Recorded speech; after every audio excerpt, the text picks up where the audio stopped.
Olá a todos. Hoje eu gostaria de falar um pouquinho sobre ecologia. Puxa, que palavra maravilhosa. A palavra ecologia é uma das palavras que eu mais gosto.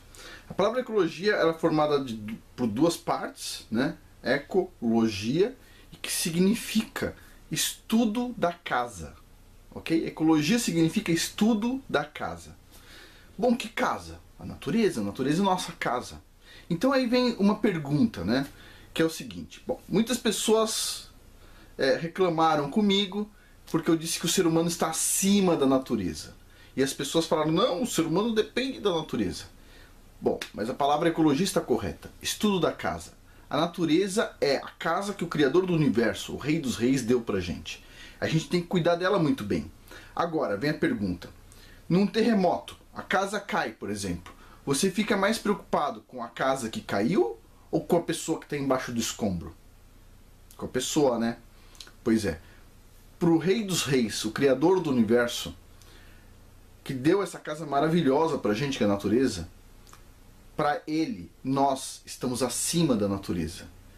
Ele ama mais nós do que a natureza. Ele deu a natureza, a gente domina a natureza. Ele deu a natureza para a gente usufruir dela. Agora, bom, o que a gente pode ir além nisso, né? Alguém vai me perguntar o seguinte: se tem alguma prova aí de que o homem está acima da natureza? E a resposta é sim, tem milhões e milhões e milhões de provas. Só um cego não vê. Só um cego não vê. E eu vou começar com algumas, ok? Vamos lá. Esta aqui é uma ovelhinha que ficou perdida na Austrália durante 7 anos. Eu vou colocar o link aí da notícia na descrição do vídeo. E a ovelhinha, olha o tamanho da ovelhinha. Que enorme tá a ovelhinha.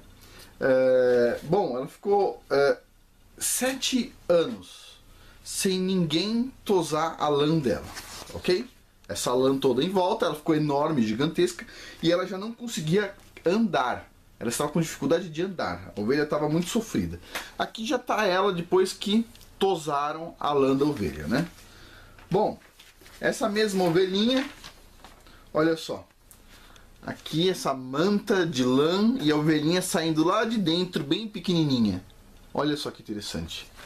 A ovelha pequenininha e aquele monte de lã.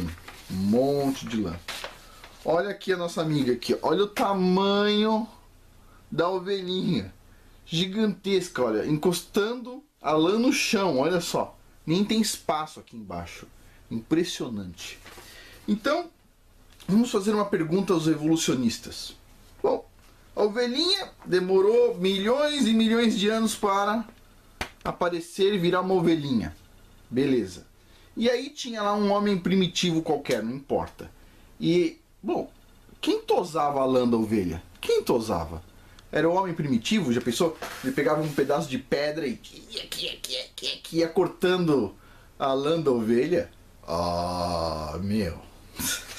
Sério, se não tivesse o homem primitivo, esse tipo de animal, a ovelhinha, ela sobreviveu milhões de anos, sendo que ela mal consegue sobreviver 7 anos sem tosar a lã dela. 7 anos está dessa forma.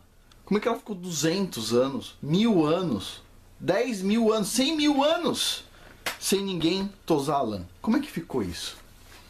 Ah, não, é que a ovelhinha foi domesticada. A gente pegou um bode e começou a brigar com ele. Ó, vai lá, você vai ter que dar lã, você vai ter que dar lã. E o ser humano conseguiu criar a ovelha. Vai. Ah, pelo amor de Deus, né? Isso é uma piada, lógico que é uma piada. Ó, bom, qual que é a visão criacionista? Qual que é a visão criacionista para a ovelhinha? A ovelhinha foi criada praticamente junto com o ser humano e desde então o ser humano tosa a lã da ovelha, certo? Cuida da ovelha, faz todo esse esquema desde o início. Muito simples a explicação. Agora quero ver a explicação evolucionista para isso aqui. Uma coisa simples, nosso dia a dia. Bom, aqui nos Estados Unidos eu fui numa plantação de wild blueberry, o mirtilo selvagem, e eu vi uma coisa interessante que depois me chamou a atenção para outras coisas interessantes. Foi o seguinte: você paga para entrar, colher lá os blueberries, certo? E, puxa vida, tava lotado de blueberry. E fora da área de colheita de visitantes, também tem o aisle de blueberry, esse blueberry selvagem, e lá tem pouco blueberry. Eu olhei assim e conversei com o rapaz do parque e falei, pera um pouquinho, vocês abrem as outras áreas para colheita também? Ele falou, não, por quê? Eu falei, porque aqui onde a gente está colhendo está cheio de blueberry. E ali do lado, onde não pode colher, não tem blueberry. Não consigo entender isso. Vocês colocam adubo aqui e ali não? E o cara falou, não tem nada a ver isso não. Ele falou, a diferença entre aqui que tem um monte de blueberry e ali que não tem blueberry é simplesmente que do lado de cá a gente faz a poda das árvores. E a poda estimula sair mais frutos. Bom, e depois eu fui pesquisar sobre o assunto e isso funciona para todas as árvores frutíferas. Se você não fizer a poda corretamente, em algumas árvores dá quase nada de fruto. Mas se você fizer a poda corretamente, dá muito fruto. Então vem a pergunta para os evolucionistas. Bom, a natureza ela tem uma inteligência que eu acredito que Deus deu à natureza. Uma inteligência para funcionar. Pergunta, por que essa natureza tão inteligente que a gente sabe que a natureza precisa de ter um ser humano fazendo a poda das árvores para nascer mais fruto? Por que precisa de um ser humano para fazer a poda? Se ela não depende do ser humano, ela deveria considerar, olha, é melhor eu montar um esquema que não vai precisar de poda e eu vou produzir a mesma quantidade de fruto para os animais. Mas não, ela precisa da poda. Por quê? Bom, no ponto de vista criacionista, Deus já fez isso programado. O ser humano precisa ir lá fazer isso. E vem uma outra pergunta interessante. Olha só, sobre a nossa casa. As ervas daninhas. Quando você viaja pelo interior do estado de São Paulo, é cheio de campo e alguns têm muitas ervas daninhas. Eu instalei estações sismográficas em São Paulo, no Paraná, em lugares onde tinha fazenda com gado, e de vez em quando sai aquela erva daninha no meio do campo, né? E é interessante, a erva daninha, olha que interessante, a erva daninha, nenhum animal come a erva daninha. A boa parte delas, pelo menos, a não ser que esteja com muita fome. O boi não come, a vaca não come, boa parte dos animais selvagens, por exemplo, não comem também. A erva daninha fica lá, intocada. Alguém precisa arrancar aquele negócio. E aí vem a pergunta, isso aqui serve para alguma coisa? Olha só, pensa só. Se vocês forem estudar sobre o crescimento da erva daninha, uma coisa muito interessante, vocês vão ver que a erva daninha cresce muito mais do que uma semente de árvore frutífera. Então, em Bebedouro, por exemplo, onde tem grandes plantações de laranja, onde eu instalei algumas estações sismográficas, como é que você planta uma árvore, um pé de laranja? Você não pode plantar direto uma semente de laranja no chão. Por quê? Porque a erva daninha vai circular aquilo, ela cresce rapidamente e o pezinho de laranja não vai ter chance de crescer. Então o pessoal coloca num vasinho, ela cresce numa fase 1 num vasinho, e depois o pessoal limpa bem, etc. Quando ela já está grandinha, vai para o campo. Ela tem que ter força para sobreviver ao quê? Às ervas daninhas. E essas ervas daninhas servem para quê? Para absolutamente nada, porque os animais não comem, não se alimentam das ervas daninhas praticamente. Então, vem a pergunta para os evolucionistas. Se as ervas daninhas se propagam de um jeito tão absurdo e elas crescem tão rápido, a pergunta que eu tenho para os evolucionistas é: por que existe ainda pé de laranja, de limão, de pêssego, manga e etc? Será que o mundo, com tanta erva daninha que tem, já não teria acabado logo com esses pés de laranja, pêssego, etc? Como é que ainda tem hoje? Como é que essas árvores frutíferas não foram extintas pelas ervas daninhas? Por que não? Como não? E a resposta criacionista é muito simples, porque desde o início, 6.000 anos atrás, o ser humano está cuidando das árvores frutíferas, está cuidando do gado, está cuidando das coisas, e está cuidando dessa, está removendo essa porcaria da erva daninha. E aí vem uma pergunta que eu fiz muitas vezes para fazendeiros e, puxa vida, eu nunca soube a resposta, passou batido. Por que existe algo como a erva daninha? Por que Deus deu tanta força para uma planta dessa? Uma planta que dá espinho, uma planta horrorosa que mata outras plantas. Por que deu tanta força para essa planta, a erva daninha? E puxa vida, e nenhum biólogo consegue responder isso. Por que esse negócio tem tanta força? Só que, bom, é fácil responder. A gente pode pegar o livro onde tem todas as respostas, Bíblia Sagrada, na página 4, Gênesis 3, quando o homem pecou, vai receber a maldição do Criador do Universo, porque pecou, né? Então diz assim: e ao homem declarou, Deus declarou: visto que você deu ouvidos à sua mulher e comeu do fruto da árvore, da qual lhe ordenara que não comesse, maldita é a terra por sua causa. Com sofrimento você se alimentará dela todos os dias da sua vida. Ela lhe dará espinhos e ervas daninhas, e você terá que se alimentar das plantas do campo. Com o suor do seu rosto você comerá o seu pão, até que volte à terra, visto que dela foi tirado. Porque você é pó e ao pó voltará.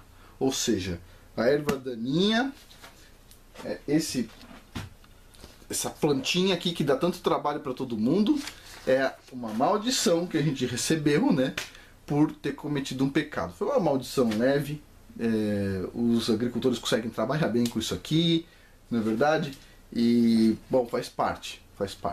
Só que ela não tem explicação de ser, e se você for olhar de um ponto de vista evolucionista, esse tipo de mato aqui tem potencial para devastar tudo. Tudo. Não sobrar um pé de laranja, não sobrar um pé de pêssego. E olha só, existe pé de pêssego, pé de laranja, pé de manga, pé de jaca, não é verdade? Por quê? Porque desde o início, 6.000 anos atrás, o ser humano já está cuidando de tudo isso, que é a natureza. E, digo mais, então o ser humano está acima da natureza, reforço isso, para quem não gostou, não importa. Hoje em dia existe uma agenda para mostrar que o ser humano está abaixo da natureza ou contido nela.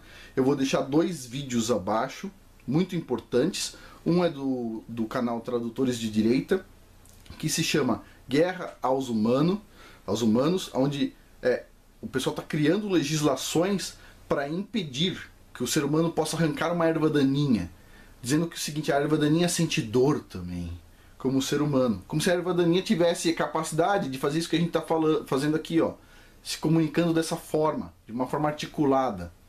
Não tem, né? Então eles põem: a erva daninha sente dor, meu Deus do céu, a gente não pode tirar a erva daninha, etc. Não pode tirar uma flor do campo. Eles não estão tentando elevar a natureza ao nível do ser humano, eles estão tentando rebaixar o ser humano ao nível da natureza.